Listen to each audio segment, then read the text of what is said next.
ಸರ ಇವತ್ತು ನಾವು ಕುಂಬಳಕಾಯಿ ಪಲ್ಯ ಮಾಡ್ತಾಯಿದ್ದೀವಿ. ಅದಕ್ಕೆ ಬೇಕಾಗಿರೋ ಪದಾರ್ಥಗಳು ನಾನು ಮಾಡ್ತೇನೆ, ಏನೇನು ಬೇಕು ಅಂತ ತೋರಿಸ್ತೀನಿ. ನಾನು ಮೊದಲಿಗೆ ಸ್ಟವ್ ಅನ್ಸ್ಕೊಂಬಿಟ್ಟು ಒಂದು ಬಾಣಲಿ ಇಟ್ಕೊಂಡಿದ್ದೀನಿ.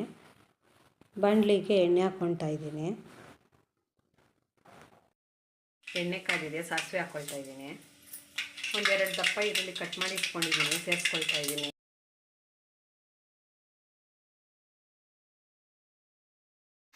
ಈರುಳ್ಳಿಗೆ ಒಂದು ಸ್ವಲ್ಪ ಉಪ್ಪು ಹಾಕ್ಕೊಳ್ತಾ ಇದ್ದೀನಿ.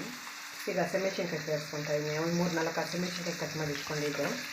ಈಗ ಈರುಳ್ಳಿ ಫ್ರೈ ಆಗಿದೆ, ಟೊಮೊಟೊ ಸೇರಿಸ್ಕೊಳ್ತಾ ಇದ್ದೀನಿ.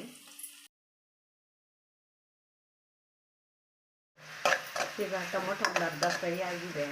ಈಗ ಕುಂಬಳಕಾಯಿ ಸಣ್ಣ ಕಟ್ ಮಾಡಿ ಇಟ್ಕೊಂಡಿರೋ ಕುಂಬಳಕಾಯಿನ ಸೇರಿಸ್ಕೊಳ್ತಾ ಇದ್ದೀನಿ. ಕುಂಬಳಕಾಯಿ ಹಾಕ್ಬಿಟ್ಟು ನೀಟಾಗಿ ಮಿಕ್ಸ್ ಮಾಡ್ಕೊಳ್ಬೇಕು.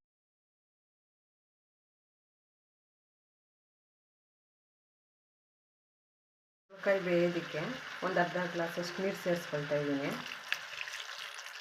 ಒಂದು ಅರ್ಧ ಗ್ಲಾಸ್ ಹಾಕ್ಕೊಂಡ್ರೆ ಸಾಕು. ಈಗ ಕುಂಬಳಕಾಯಿಗೆ ಬೇಕಾಗೋಷ್ಟು ಉಪ್ಪು ಸೇರಿಸ್ಕೊಳ್ತಾ ಇದ್ದೀನಿ. ಸ್ವಲ್ಪ ಅರಿಶಿನ ಸೇರಿಸ್ಕೊಳ್ತಾ ಇದ್ದೀನಿ.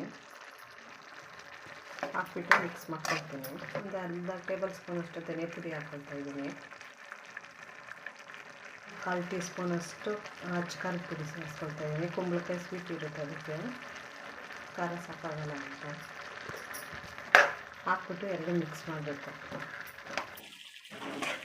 ಈಗ 2 ನಿಮಿಷ ಮುಚ್ಚಿಟ್ಟು ಬೇಯಿಸ್ಕೊಂಡಿದ್ದೀನಿ. ಬೆಂದಿದೆ ಕುಂಬಳಕಾಯಿ. ಈಗ ಕೊನೆಯಲ್ಲಿ ಕೊತ್ತಂಬರಿ ಸೊಪ್ಪು ಹಾಕ್ಕೊಳ್ತಾ ಇದ್ದೀನಿ. ಕೊತ್ತಂಬರಿ ಸೊಪ್ಪು ಹಾಕ್ಬಿಟ್ಟು ಮಿಕ್ಸ್ ಮಾಡ್ಕೊಂಡ್ರೆ ರೆಡಿ ಆಗುತ್ತೆ. ಈ ಪಲ್ಯ ಈಸಿಯಾಗಿ ಮಾಡ್ಕೊಳ್ಬೋದು. ಪಲ್ಯ ಇದು ಬೇಗ ಆಗುತ್ತೆ. ಕಮ್ಮಿ ಪದಾರ್ಥಗಳು ಬಳಸ್ಬಿಟ್ಟು ಮಾಡ್ಕೊಳ್ಬೋದು ಪಲ್ಯ ಇದು. ನಮ್ಮ ವಿಡಿಯೋ ಯಾರ್ಯಾರು ನೋಡ್ತಾಯಿರೋ ಸಬ್ಸ್ಕ್ರೈಬ್ ಮಾಡ್ಕೊಳ್ರಿ, ಶೇರ್ ಮಾಡಿರಿ.